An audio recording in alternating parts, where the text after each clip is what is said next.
Hello everyone, कैसे आप सब। आप सबका अपने चैनल में स्वागत है। आज मैं आपको एक कहानी सुनाने जा रहा हूँ जिसका टाइटल है कोट। तो चलिए शुरू करते हैं। अम्मा, जिसने अपने घर को संभालने के लिए अपने तन मन और धन से पूरा समर्पण किया और उसी की बदौलत आज उसके बच्चे अपने अपने कार्य क्षेत्र में बहुत आगे निकल गए। बाबूजी के देहांत के बाद अम्मा की तबीयत अब पहले जैसी नहीं रही। शुरू के कुछ समय तो वो सबसे बात करती, पर अब 1 साल से उसने सबसे बतियाना लगभग ना के बराबर कर दिया। घर के सब लोग शहर में ही रहते।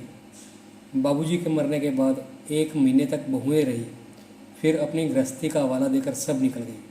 सब ने अम्मा को शहर ले जाने की भरपूर कोशिश की, पर अपने घर की दहलीज लांघना अम्मा को गवारा न हुआ।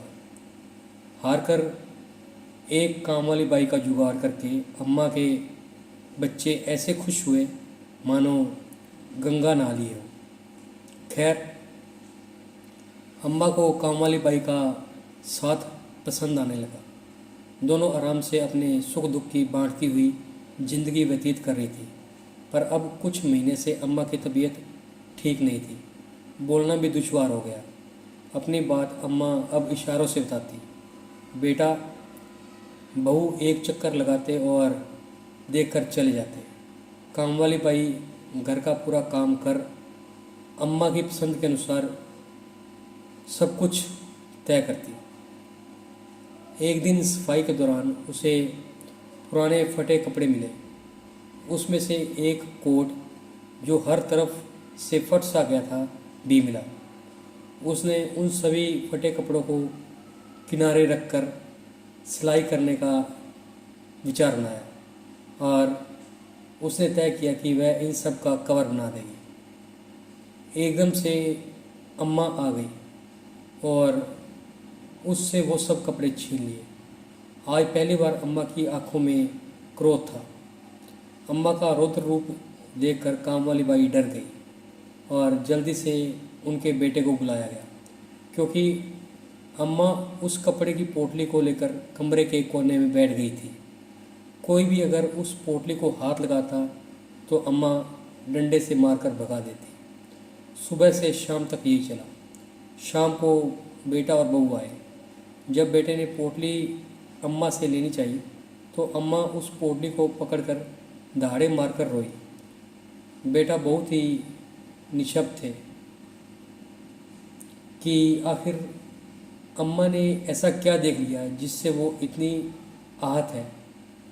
बेटे ने अम्मा को बहला फुसलाकर वो पोटली ले ली। अम्मा ने पोटली तो दे दी, पर वो कोट अम्मा अपने से अलग नहीं कर रही थी। आखिर ऐसा क्या था उस फटे पुराने मैले कोट में। तभी बेटे की नज़र दीवार पर टंगी अम्मा और बाबूजी की पहली तस्वीर पर गई, जो उनकी ज़िंदगी की पहली एक साथ खींची गई तस्वीर थी, जिसमें अम्मा लाल रंग का सूट और बाबूजी यही कोट डालकर बैठे थे। अम्मा की सबसे पुरानी और दिल के करीब वाली याद की एक इकलौती निशानी कोई उसका कवर कैसे बना सकता है।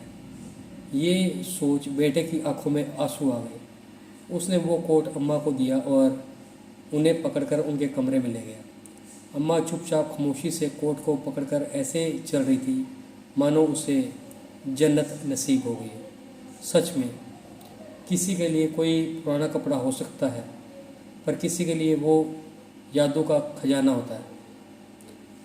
इस बारे में आपका क्या मानना है?